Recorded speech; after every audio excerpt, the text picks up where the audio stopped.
আপনি আমাদের এই অনুষ্ঠানকে মেহরবানি করে কবুল ও মঞ্জুর করে নিন।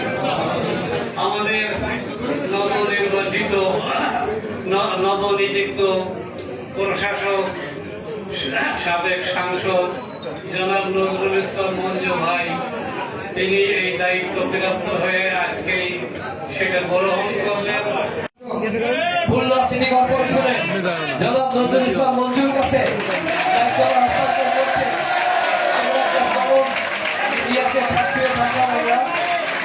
ইনশাআল্লাহ হিসাবে এই নগরবাসী দিক নির্দেশনা সহ বাংলাদেশ সরকারের সদ্য গঠিত সরকার প্রধান জনাব তারেক রহমান মাননীয় প্রধানমন্ত্রীর দিক নির্দেশনায় তিনি এই নগরী সেবার কার্যক্রম উন্নয়নের কার্যক্রম তিনি এগিয়ে নিয়ে যাবেন।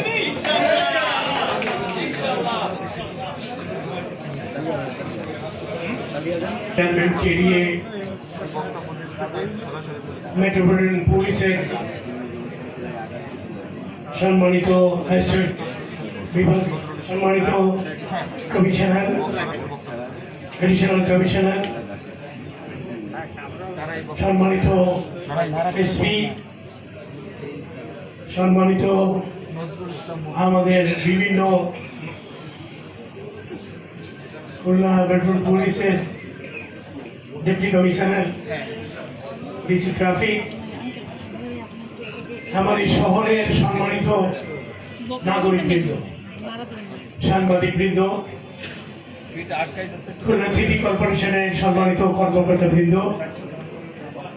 রাজনৈতিক নেতৃবৃন্দ, আন্দোলনের শহীদ এবং প্রয়াত পরিবারের সদস্যবৃন্দ,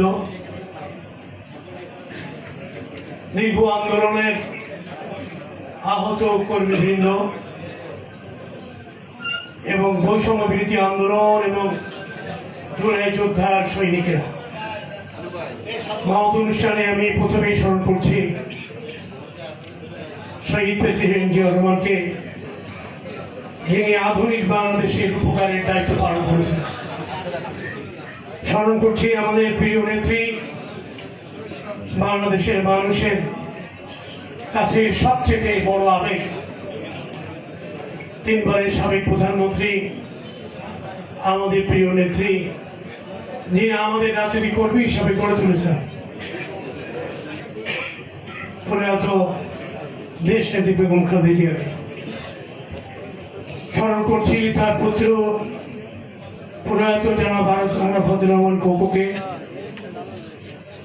এবং আজকে এই দিনে স্মরণ করছি 16 বছরের গণতান্ত্রিক আন্দোলনে যারা জীবন দিয়ে গণতান্ত্রিক ব্যবস্থাকে পুনঃপ্রতিষ্ঠা করেছে, সেই গণতান্ত্রিক আন্দোলনের শহীদ এবং জুলাইয়ের গণঅভ্যুত্থানের শহীদদের প্রতি আমাদের গভীর শ্রদ্ধা।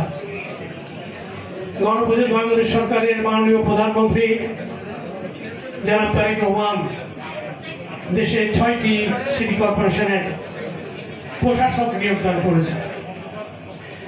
আমাকে খুলনা সিটি কর্পোরেশনের প্রশাসক হিসাবে নিয়োগদান করেছেন। আমি মহান রব্বুল আলামিনের প্রতি আমাদের কৃতজ্ঞতা এবং তার প্রতি কৃপা এবং আমাদের মাননীয় প্রধানমন্ত্রীকে ধন্যবাদ জানাই আজকের দিনে।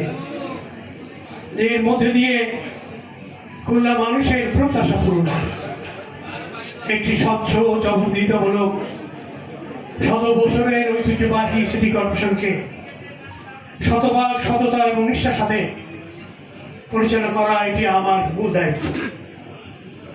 খুলনা সিটি কর্পোরেশনের এলাকার সকল নাগরিকদের সম্মান মর্যাদা প্রদান এবং তাদের সমস্যা সমাধানে সবসময় কাজ করার, নিরলসভাবে কাজ করার এবং বাধাহীনভাবে এই সিটি কর্পোরেশনের সকল মানুষকে সেবা দেওয়া, সার্বক্ষণিক সেবা দেওয়াই থাকবে আমার নেতৃত্বে সিটি কর্পোরেশনের সকল কর্মকর্তা কর্মচারীর দায়িত্ব।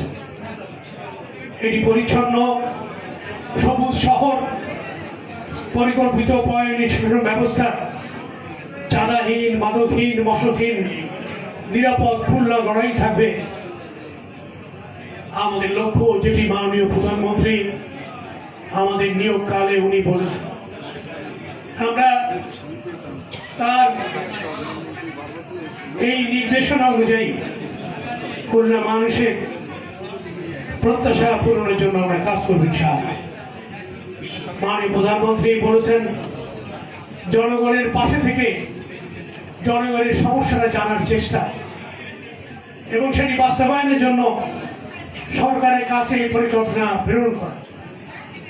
এবং তিনি আগ্রহভাবে বলেছেন খুলনাকে নতুন করে সাজানোর জন্য তার ইচ্ছা আছে এবং সেই ইচ্ছা পূরণের জন্য তিনি আমাদেরকে দায়িত্ব অর্পণ করেছেন কাজ করার। আমি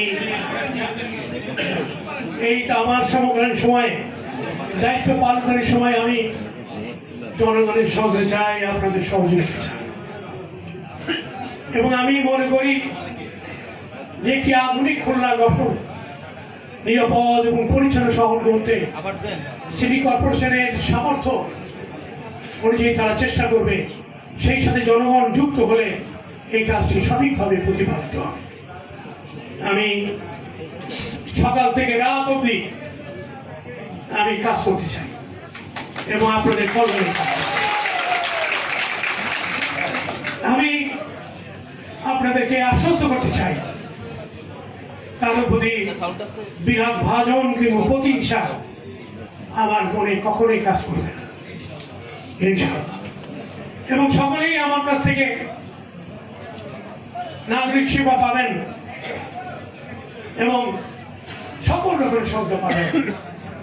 বিকরণের বিশেষ করে সাংবাদিক ভাইরা আছেন, গত এক সপ্তাহে তারা খুলনা সিটি কর্পোরেশনের নানা বিষয়ে তারা পত্রিকায় সংবাদ তুলে ধরেছে, আমি সেগুলি রেকর্ড করেছি।